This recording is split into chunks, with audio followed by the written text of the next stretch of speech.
ప్రియమైన బిఎస్ఎన్ఎల్ వినియోగదారునికి విన్నపము. మీరు ప్రస్తుతం ఉపయోగిస్తున్న బిఎస్ఎన్ఎల్ సిమ్ పూర్వపు పద్ధతి అయిన పేపర్ అప్లికేషన్ ద్వారా యాక్టివేట్ అయినది. కానీ ప్రభుత్వ నిబంధనల ప్రకారం మీ సిమ్ ను కేవైసీ ద్వారా పూర్తి డిజిటలైజ్ చేయించుకోవలెను. కావున మీకు అతి సమీపంలో ఉన్న బిఎస్ఎన్ఎల్ వినియోగదారుల సేవా కేంద్రాన్ని లేదా ఫ్రాంచైజీ లేదా రీటైలర్లను మీ ఆధార్ కార్డుతో సందర్శించి మీ ప్రస్తుత సిమ్ ను పూర్తి ఉచితంగా డిజిటలైజ్ చేసుకోవలసినదిగా విజ్ఞప్తి. దయచేసి గమనించండి, ఇలా డిజిటలైజ్ చేయించుకోవడం వలన బిఎస్ఎన్ఎల్ యొక్క అన్ని సేవలు నిరంతరాయంగా పొందవచ్చును.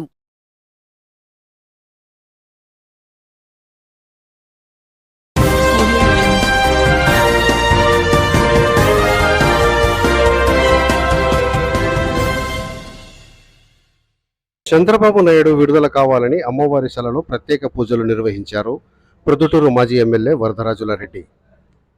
మాజీ ముఖ్యమంత్రి నారా చంద్రబాబు నాయుడు అరెస్టుకు నిరసన తెలుపుతూ చేస్తున్న రిలే నిరాహార దీక్ష చేస్తున్న మాజీ ఎమ్మెల్యే వరదరాజులరెడ్డి శనివారం సాయంత్రం దీక్ష చేపట్టిన శివాలయం సర్కిల్ నుండి ర్యాలీగా బంగారు దుకాణాల మీదుగా వాసవి కన్యకా పరమేశ్వరీదేవి అమ్మవారిని దర్శించుకొని చంద్రబాబు నాయుడికి త్వరలో బెయిల్ రావాలని అమ్మవారికి ప్రత్యేక పూజలు నిర్వహించారు. దేవస్థాన ఉపాధ్యక్షులు జోనలగడ రవీంద్రబాబు, గౌరవ అధ్యక్షులు వంకదార వీరభద్రయ్య, మాజీ ఎమ్మెల్సీ బచ్చల పుల్లయ్య, మాజీ municipal chairman awesome Raghurami Reddy, Telugu Desam party పట్టణ మాజీ అధ్యక్షుడు ఘంటసాల వెంకటేశ్వర్లు తదితరులు పాల్గొన్నారు.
చంద్రబాబు నాయుడు గారిని మన రాష్ట్ర ముఖ్యమంత్రి జగన్మోహన్ రెడ్డి గారు ఎప్పుడో గతంలో 3-4 సంవత్సరాల కిందట ఒక కేసులో ఏదో అక్రమాలు state development corporation skill development కార్పొరేషన్కి సంబంధించి అక్రమాలు జరిగినాయని కొంతమంది మీద కేసులు పెట్టి ఇప్పటికే కేసులు కోర్టులలో నడుస్తూ ఉన్నాయి.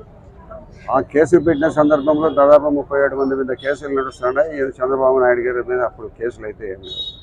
ఇప్పుడు ఆ పాత కేసును తిరగదోడి చంద్రబాబు నాయుడు గారిని నంద్యాల అరెస్టు చేసి జైలుకి పంపించేది చాలా దురదృష్టకర విషయం.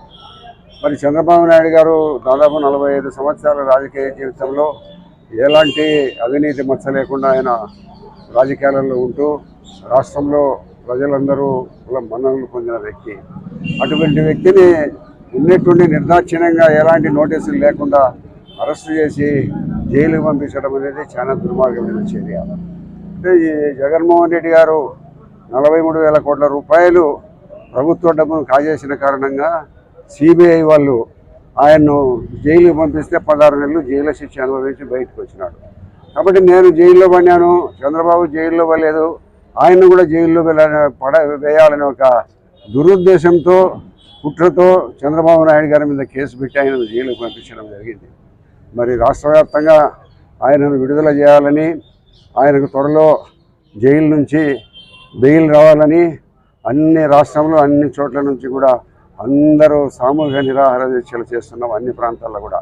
దాంట్లో భాగంగానే మేము కూడా ప్రభుత్వంలో సామూహిక నిరాహార దీక్ష చేసి 5 గంటలకు దీక్షను ముగించి మరి ఈ అమ్మవారు కన్యకా పరమేశ్వరి అమ్మవారిని ప్రార్థించి త్వరలో ఆయనకు బెయిల్ రావాలని, ఆయన వెంటనే విడుదల కావాలని ఈ రాష్ట్ర ప్రజల యొక్క అందరూ కోరుకునే విధంగా మేమందరం కూడా ఇక్కడ ప్రొద్దుటూరు పట్టణంలో అమ్మవారి శాలను కన్యకా పరమేశ్వరిని దర్శించుకొని మేము కూడా ప్రార్థనలు చేయడం జరిగింది.